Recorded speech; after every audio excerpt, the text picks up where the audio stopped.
Chris Lampe from St. Francis. Marstelar unranked coming in, a sophomore, 22-2. Lampe, number 1 ranked wrestler from St. Francis, a senior, 27-2.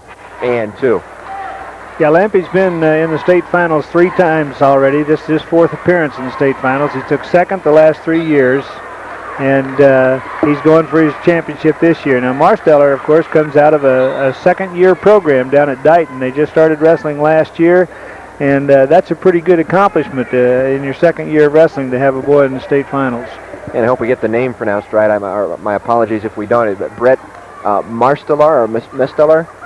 Well, I read it Marsteller, but I'm not an expert there. Well, Marsteller just got the takedown, and he's turned Lampe loose. You don't have to be an expert on enunciations to get the point, says Brett. Yeah, he worked right out.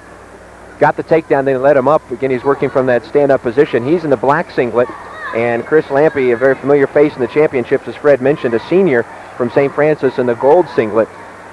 Head coach Larry Gable, and for Dighton, head coach Mike Pugh.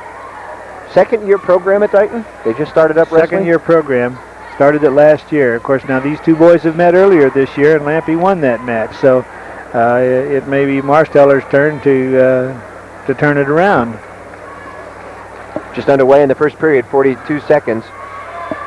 2-1.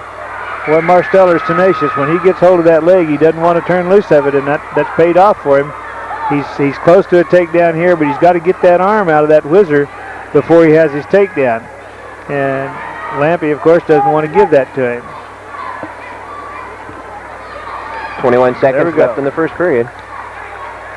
And Marsteller turns him loose again. I think what's happening here is Marsteller realizes that Lampe is pretty tough on the mat, and he's pretty tough with his legs on top. So he probably doesn't want to get in that position where he's fighting him down on the mat. And, of course, you know, I've always said if you can take a man down, you can beat him. And that's what Marsteller's looking for here, is to win by takedowns. And there he goes with his 3rd one almost. Nope, he's not going to get this one. Close, but no cigar. That's the end of the first period, and Close didn't get the points. He ends up, though, with 4 points, 2 takedowns, and he's out in front. Lampe with 2 points, so it's 4-2. The wrestler from Dighton, Brett Marsteller. Of course, Lampe takes top here because we know that he's good on top with his legs, and he's good at turning people, so we'll see what happens here. Just underway in the second period at 1:25. He's locked up that cradle. Gone right to it, trying to get her locked up so he can turn him for points. There he goes. He's got him on his back. Like I said, I think Marsteller just wanted to stay out of that bottom position as long as he could. This will put Lampe in the lead by 1 at the least. As he's got that knee into the side good. He's got that cradle locked up tight. He's got his head in the side. He's got 1 minute and 22 seconds to hold him. And I'll tell you, Marsteller's fighting the hardest he's ever fought in his life. He's going to be drained at the end of this. Well, I think you were very right on target when you said he wanted to prevent this from happening, but he just couldn't keep this one from happening. Marsteller had the lead 4-2 coming into the second period, 1:05 to go. Lampe's notorious for this, and there it is. He got the fall. Finally got his gold medal. It comes with 1 minute left in the second period. Chris Lampe, after finishing second at 103, 112, 119, picks up a win at 125 against a very good wrestler from Dighton. Again, he had only 2 losses, one a default at the Northwest Kansas League tournament to Pro Cop of Colby.